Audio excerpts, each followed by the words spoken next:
Hey, welcome to the channel again. Now today we're discussing the Premier League games from the weekend. Some of them weren't a surprise, others were. But let's start with the first games, was Palace v Liverpool. Now, during the first half, Liverpool just all over Palace. I mean, Palace seemed to lose direction, even with players like Wharton, Eze, Nketiah. All of them, none of them really were decisive in any way, and just seemed to lack composure on the ball.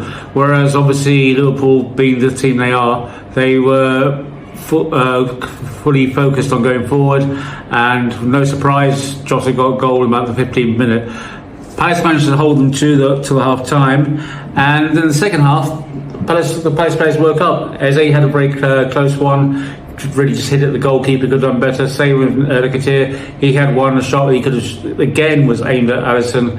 So they had a few other very close calls as well, and were much more decisive, much more attacking at home than they were in the first half. But they just didn't make it count. Whereas they could have come with the draw from the home game, and no surprise they didn't in the end, because they just weren't decisive. Their attackers were not making a difference. But the general play in the second half was much better from away at the back. It was going forwards generally, it was much better. So no surprise there in the end, though, that Liverpool won that 1-0 and now on top of the Premier League. Then the next game we come to is Arsenal v Southampton, with the return of Ramsdale. Well, Arsenal played the first 10 minutes. They should have scored 3 or 4 goals. They were so strong, with Sterling on one side and Jesus in the other. But Jesus again showed, I think, his time is done at Arsenal. He's not decisive enough. He's still a very skillful player, but he's just not got what he used to have. He's a yard short, and he doesn't take decisive action about getting goals. He's never been a great goal scorer, but he could have done a lot better in the first half, and he had chances to get one or two goals. As did Sterling. Sterling did some very brilliant, very good wing play in the first 10-15 minutes, but he faded towards the end of the second half as well. He's a very skillful player, you can see that. But when they brought on the people like Martinelli and Trossard after Southampton scored the first goal, and Havertz then burst into life. He'd been doing some attacking runs from the midfield, but when he's up from the front where he should be, he goes to score goals now, as we saw again. He just was a very well taken goal on the run, found his angle and take a shot. The same Havertz this time last year would never have done that, because he didn't have any confidence. This year, since about January time, he's full of confidence and scoring goals. And then, of course, there was the pass from Saka all the way to Martinelli, who knocked it in the goal by a volley.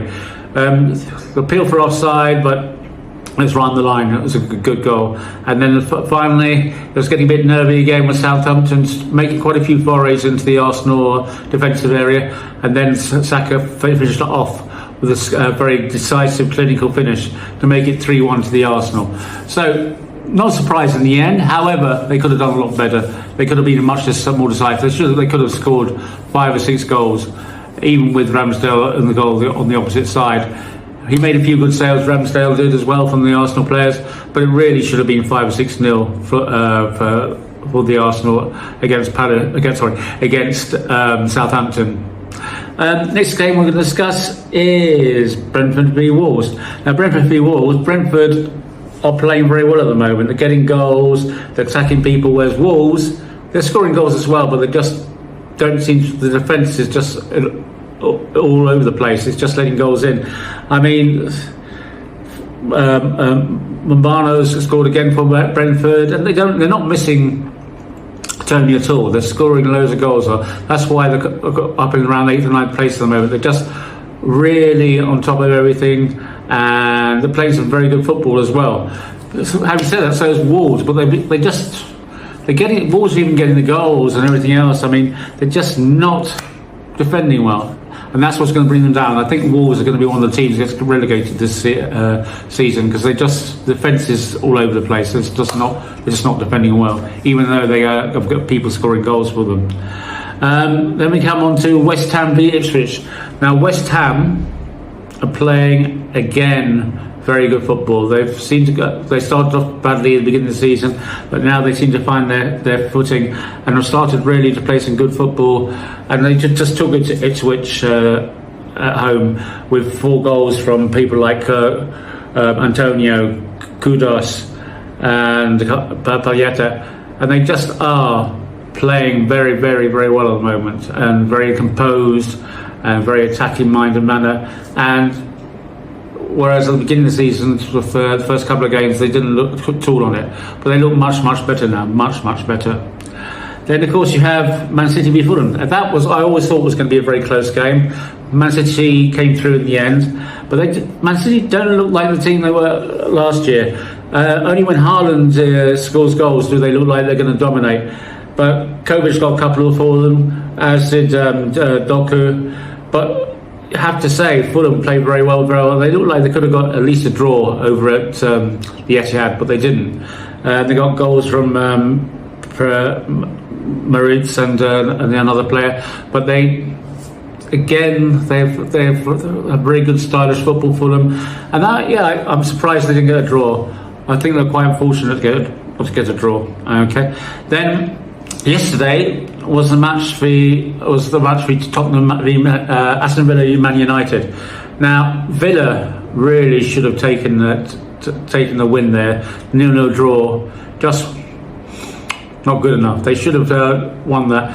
And I feel sorry for them actually, because Marcus Rashford did 2 fouls. One he got the yellow card for, and then 5 minutes later he did one that I think is worse, and he still managed to stay on the pitch. I think Man United should have been down to 10 men. But however, Villa weren't decisive enough. People like Watkins, who usually score goals, didn't make enough decisive runs. I didn't take it enough to them, to the United players. They seemed a bit held back actually, especially in the first half. The Man United players were playing a lot better than they did midweek, fortunately for them. But they still, Villa at home, I reckon they should have beaten Man United 1 or 2-0. But hey, that's life, isn't it? Sometimes it works, sometimes it doesn't. And this time, this weekend, it didn't work for Villa against Man United. Anyway, that is my coverage of these certain games. If you have any comments, please put the comments below. Please remember to subscribe to my channel and like this video. Speak to you soon. Goodbye.